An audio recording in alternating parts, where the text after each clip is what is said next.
میرے محترم دوستوں اور بزرگوں، یہ بیان حضرت مولانا یوسف صاحب رحمۃ اللہ علیہ نے 1 دسمبر سن 1964 کو بعد نماز عصر مراد آباد کے مدرسہ امدادیہ کے اندر بیان فرمایا۔ اس میں حضرت نے اللہ کی حمد و ثنا بیان کرنے کے بعد فرمایا کہ میرے بھائیوں اور دوستوں، ایک علم یہ ہے جو ہمیں دکھنے سے حاصل ہو رہا ہے، لیکن انسان کو یہ علم یا اسے نفع و نقصان تک پہنچائے گا یا اس کی ہلاکت و بربادی کا سبب بنے گا، اس لیے کہ اس دکھنے والے علم میں کامیابی اور ناکامی یقینی نہیں۔ اور دوسرا علم وہ ہے جس کو حضرت محمد صلی اللہ علیہ وسلم لے کر آئے ہیں۔ اس علم میں ذرہ برابر شک و شبہ کی گنجائش نہیں ہے۔ اللہ پاک ہم سب کو اس علم میں مشغول ہونے کی توفیق عطا فرمائے۔ اللہ پاک نے اپنی کتاب میں ارشاد فرمایا ہے، ذالک الکتاب لا ریب فیہ، کہ اس کتاب کے ایک حرف میں بھی شک و شبہ نہیں ہے۔ تو جو علم قرآن و حدیث میں حضرت محمد صلی اللہ علیہ وسلم کے ذریعے ہم تک پہنچا، اس میں کسی قسم کا کوئی شک و شبہ نہیں ہے، لیکن اس کے مقابلے پر دنیا کے سارے علوم میں شک ہے کہ اس میں جو کچھ بتایا گیا ہے ضروری نہیں ہے کہ وہی ہوگا یا اس کے علاوہ ہوگا، کیونکہ کرنے والے اللہ ہیں جو کائنات کی ساری چیزوں کی صفات اپنی قدرت سے بدل سکتے ہیں۔ اس لیے اگر ہم یہ چاہیں کہ دنیا کی ساری شکلوں کی تربیت ہمارے لیے موافقت کی شکل میں ہو جائے تو اس کے لیے 2 چیزیں ضروری ہیں۔ پہلی چیز، ایک تو اللہ والے علم کو جاننا، اور دوسرے اس کو سیکھنا اور اس علم پر عمل کرنا۔ جیسا کہ تقوی کے بارے میں ہے کہ ایک تو اس کا جاننا ہوتا ہے کہ تقوی کیا ہے، یہ کتابوں سے حاصل ہوتا ہے۔ دوسرے اس کو سیکھنا، جس کے لیے آجا و جوارے کو اس کے سیکھنے کے لیے استعمال کرنے میں اپنی جان و مال کو خرچ کرنا پڑتا ہے۔ پس جاننے کی مثال یہ ہے کہ کپڑوں پر چھپائی اور بیل بوٹے وغیرہ کیے جائیں، اور سیکھنے کی مثال اس طرح کہ جس طرح اس چھپے ہوئے بیل بوٹوں کو دھاگے سے سلا جائے۔ تو جاننا تو زائد و ختم ہو سکتا ہے، یعنی کپڑوں پر کی گئی چھپائی تو ختم ہو سکتی ہے، لیکن سیکھنا زائل نہیں ہو سکتا، یعنی اس کپڑے پر چھپے ہوئے بیل بوٹے جو دھاگے سے سلے گئے ہیں، کپڑا رہنے تک وہ ختم نہیں ہو سکتے۔ میرے دوستو، اللہ رب العزت نے کائنات کے مقابلے میں جو کامیابی کا وعدہ فرمایا ہے وہ جاننے پر نہیں ہے، بلکہ سیکھنے اور اس پر عمل کرنے پر ہے۔ پس اگر نماز کو جانا تو نماز کو سیکھو اور سیکھ کر اس پر عمل کرو، یا توکل کو جانا تو توکل کو سیکھو، پھر اس توکل کی برکت سے اللہ پاک ہم سب کو سارے عالم کا محبوب بنا دیں گے۔ سورہ انبیاء کی آیت نمبر 104 میں اللہ نے بتلایا ہے کہ جب ہم نیک و صالح بنیں گے تو ساری کائنات ہی ہمارے لیے ہوگی۔ اسی طرح اب تک ہم نے ایمان کو جانا ہے تو ایمان کو سیکھنا بھی ہے۔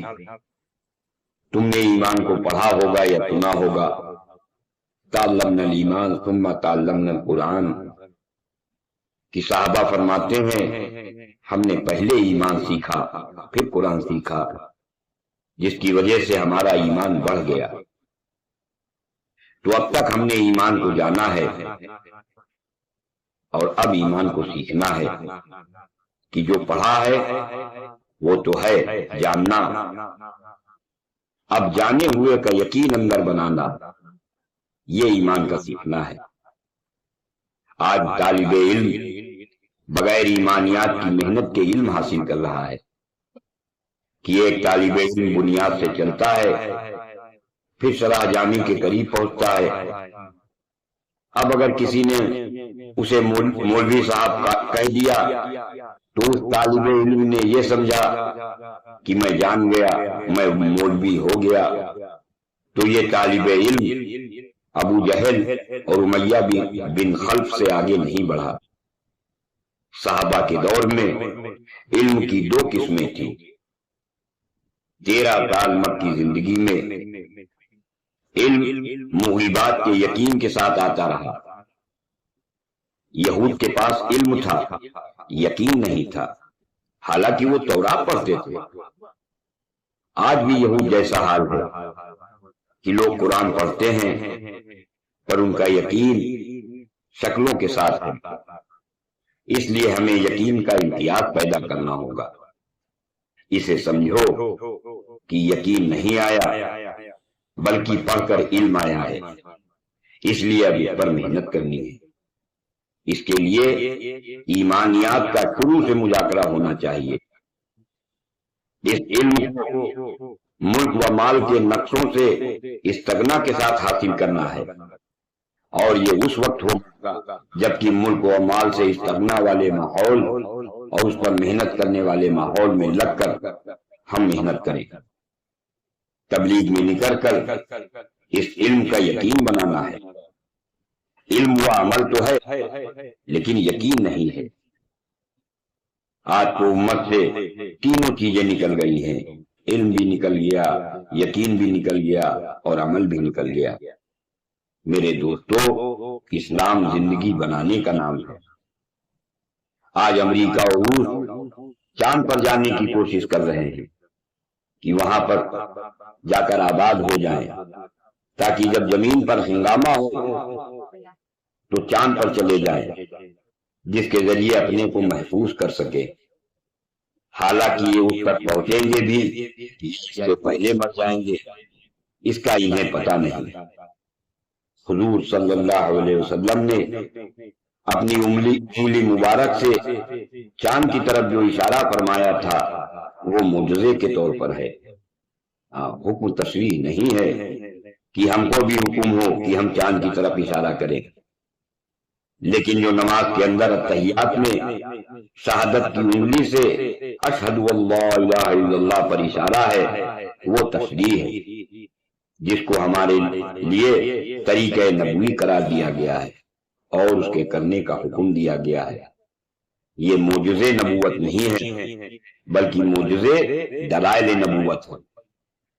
جب حضور صلی اللہ علیہ وسلم کے ایک معجزے سے جو کہ دلائل نبوت ہے چاند کے 2 ٹکڑے ہو سکتے ہیں، تو اگر حضور صلی اللہ علیہ وسلم کے سارے اعمال ہمارے اندر آ جائیں تو ساری انسانیت کا علم ختم ہو جائے گا اور اس کے سارے نقشے بھی ختم ہو جائیں گے۔ اس سائنس کے علم پر مرضیات اس قدر ہے کہ بغیر شکل کے پورے ملک میں یہ اسے چلا رہے ہیں۔ تو جس طرح پورے ملک میں کائنات کے علم کی شکل ہے، اسی طرح کہ اس کے مقابلے میں حضور صلی اللہ علیہ وسلم کے علم کی شکل آ جائے اور یقین بھی درست ہو جائے۔ اب ہمارے اور تمہارے پاس جو علم ہے وہ اس پر ابتدا ہے کہ ہم دنیا کو اس کی حقیقت بتاتے ہیں، اس علم کی حقیقت بتاتے ہیں یا اس کے خلاف کا تجربہ کراتے ہیں۔ اب اگر علم کے مطابق یقین اور عمل کی محنت کا میدان بنایا جائے تو اللہ رب العزت اس علم و عمل کے راستے سے ہم کو کامیاب بنائیں گے۔ اس فکر و محنت کے ساتھ ہم کو آخری لمحے حیات تک پڑھنا اور پڑھانا ہے۔ پر یہ پڑھنا اور پڑھانا 3 چیزوں کے ساتھ ہو۔ نمبر 1، جو پڑھ رہے ہیں اس کا یقین سیکھنا۔ نمبر 2، دنیا میں اس علم اور یقین کو پھیلانے کو اپنا کام بنانا، اور نمبر 3 یہ یقین تیار کرنا ہے کہ اللہ تعالیٰ اس محنت پر ہمیں ہر طرح کی کامیابی اور طاقت نصیب فرمائیں۔